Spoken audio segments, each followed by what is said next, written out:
Okay. Whew. Hello, people. Me, Guy again. What's the message today? It's a sunny day. It's the day after yesterday and the day before tomorrow. And somewhere right about now, everything is happening all at once across the universe, as always. It's fantastic. Well, I'm an old guy now. Um, Couple of things, since we're all connected. Um, we all poke around looking for stuff. Um, I don't know. I guess I was going to make a mention of. I know what I was going to really mention. I'm trying to think of the positive here. We have to get on it, which is all about music. I want to share this fabulous poster that's being developed still as we speak for a Halloween music event at Creek Park in San Anselmo. I have two poster artists working on this. Victoria, who some people know from the Marin Coffee Roasters, and my good friend Hugh Alexander, down under in Australia, is now taking over the main job. It's got Michael Feldman's tree on it. Yes, indeed. And so I'm working on that. It's a big deal. It's Halloween Day. And I should be meeting with the Campaign for Climate Action next week, I hope. And I want their endorsement of my little event. And the water's running in the creek and it looks beautiful. We had a lot of rain the last couple of days. I heard 4.4 inches here in Marin County, which is fantastic. And of course, we can't get overly excited, but fingers will be crossed and just see what unfolds here. So I was reading a couple of books at night, and I'll show you where I'm at lately. I mean, it just kind of randomly goes around the circles with me with books. I love reading. Here is a book. Look at this. This is historic. Robert Heinlein, The Green Hills of Earth. I loved Heinlein. He's a science fiction writer from, I don't know, the 20th century, 50s, 60s, Hugo Award winner. Now, this guy is also great. Look at this cover. Philip Jose Farmer, Dare. See that? It's a naked chick with a lion's tail. And that's like a, anyways, I give a double thumbs up, two thumbs up for Robert Heinlein and Philip Jose Farmer. Fantastic writers of a certain niche. They're kind of almost brothers in their take of the world, and kind of trying to digesting the events and looking how all of us are sort of prepared for this world to change, and we are not prepared, or knowing that it has to change, but wondering how it's going to change. And pondering it and wishing it well, and may it be a good change. And so, oops, somebody's messaging me, which is great. I wonder what that is about. Here, we'll just check it out right now as we speak. I bet you it's about music. I hope so. All right. Yes. Good. Somebody. That's the rehearsal studio. We're going to get some local people together and rehearse at the local studio here before Halloween. And it's going to be called, I think, the Halloween Thing, or Sunday's Horses and the Halloween Thing. I haven't, it's all up in the air. But back to these guys. Philip Jose Farmer, this book, Dare, the back page. No fraternizing with the natives. Okay.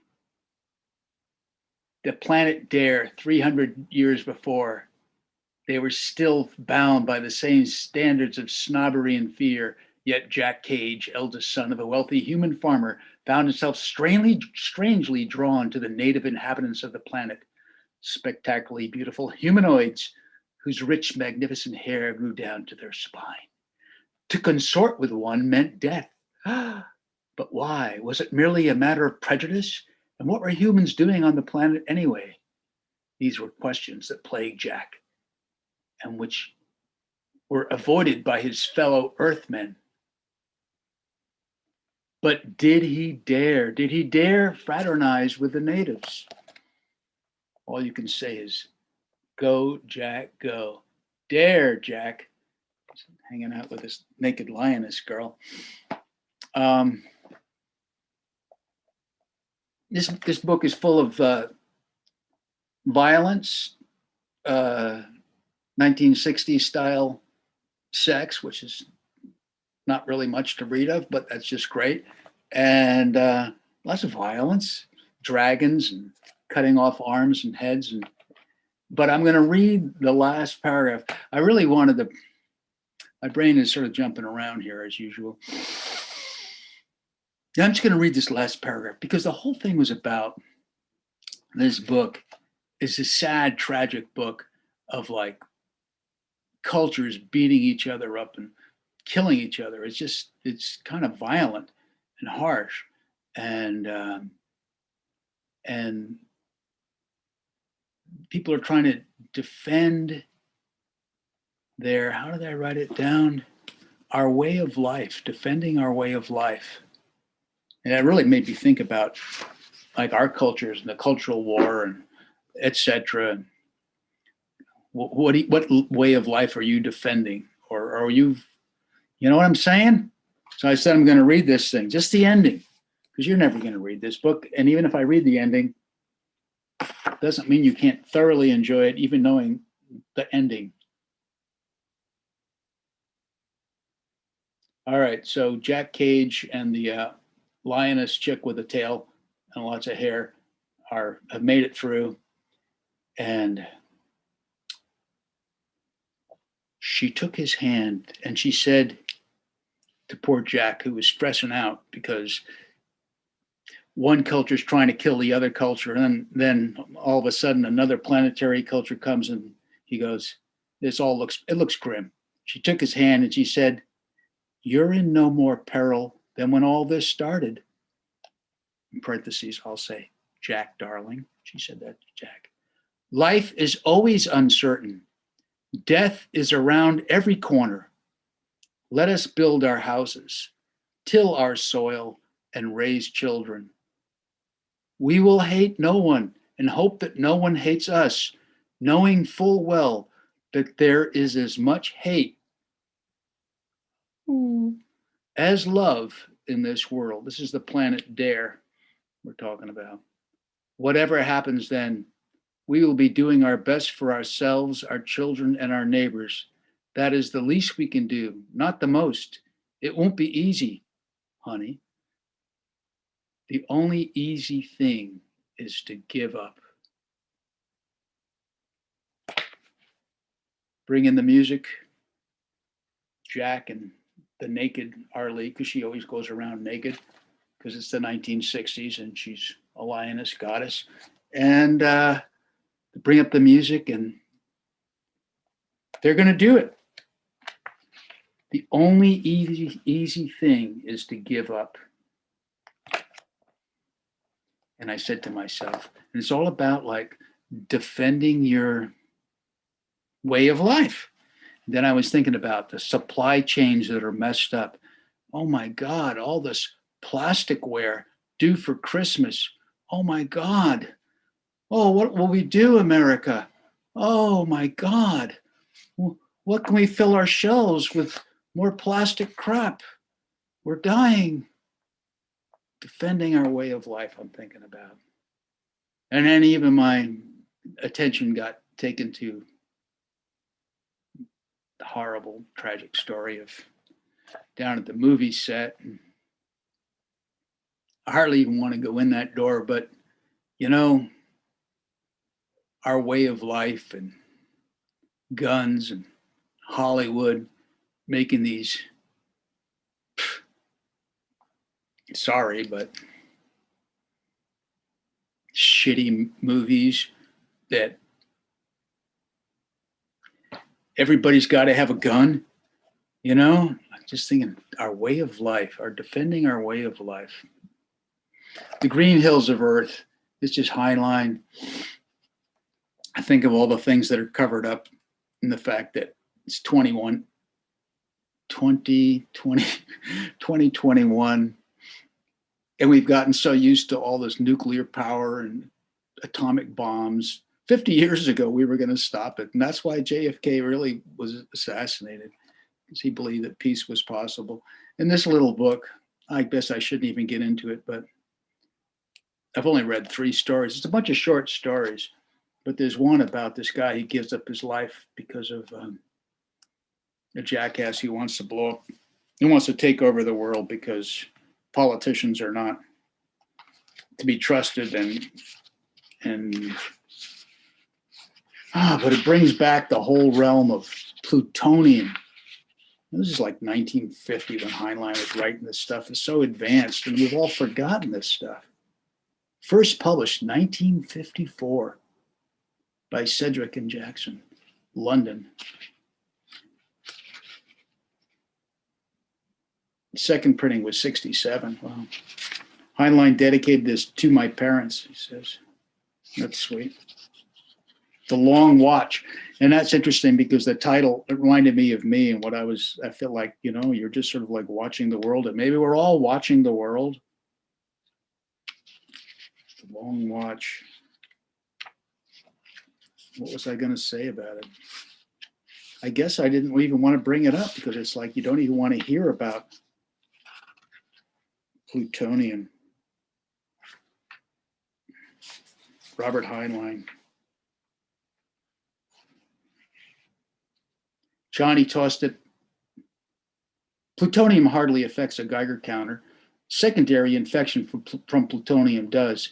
Johnny looked at the hammer, then held it closer to the Geiger counter. The counter screamed. Johnny tossed it hastily away and started back towards his suit. As he passed the counter, it chattered again. He stopped short. He pushed one hand close to the counter. Its clicking picked up to a steady roar. Without moving, he reached into his pocket and took out his exposure film. It was dead black from end to end. The film is a way that these spacemen could measure how much they were exposed to radiation.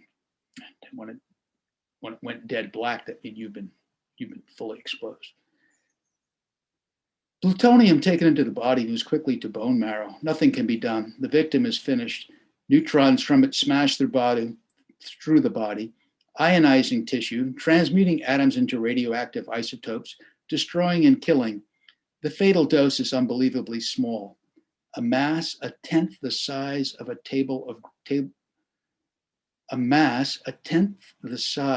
grain of table salt is more than enough. A dose small enough to enter through the tiniest scratch. During the historic Manhattan Project, immediate high amputation was considered the only possible first aid measure. Johnny knew all this, but it no longer disturbed him. He sat on the floor, smoking a hoarded cigarette and thinking. The events of his long watch were running through his mind.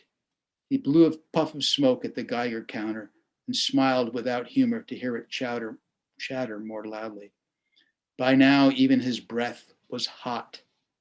Hot carbon-14, he supposed, exhaled from his bloodstream as carbon dioxide. It did not matter. There was no longer any point in surrendering, nor would he give Towers the satisfaction. He would finish out this watch right now.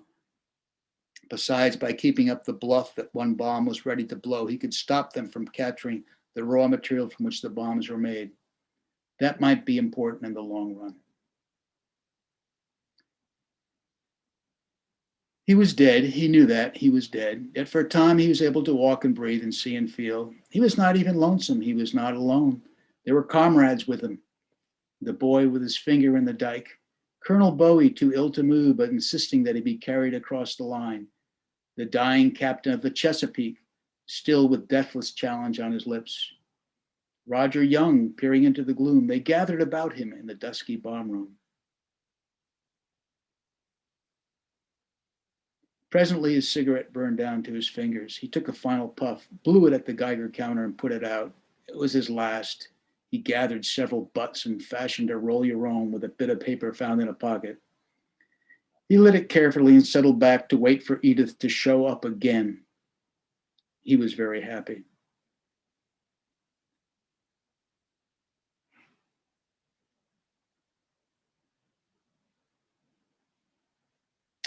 Anyways, I don't know why I'm doing this. Probably messed up. It's just that all these bombs have been sitting, making bombs. Obama kind of, in his wonderful role of rubber stamp on all the secret state bullshit of nuclear baloney. He was the one who authorized the redoing of our nuclear arsenal. You know, it wasn't Trump, it was Obama. It's sad. Anyhow, what is this style of life? What is this? Dare we? Dare, the planet Dare. Is there a place where we can make love to lioness chicks and they can make love to you and the green hills of Earth? You know, what is it like to be on Mars or the moon? Robert Heinlein wrote about it. I'll tell you what it's like. According to Heinlein, it makes you dream back about the green hills of Earth. Is that enough, Guy? Have you ruined everybody's day? Oh, I don't know. Sunday, Creek Park. Here's some music. It's all right. May the road be beautiful before you. That's enough of my silliness. Thank you, God. Thank you, humans. Cheers. Bye-bye.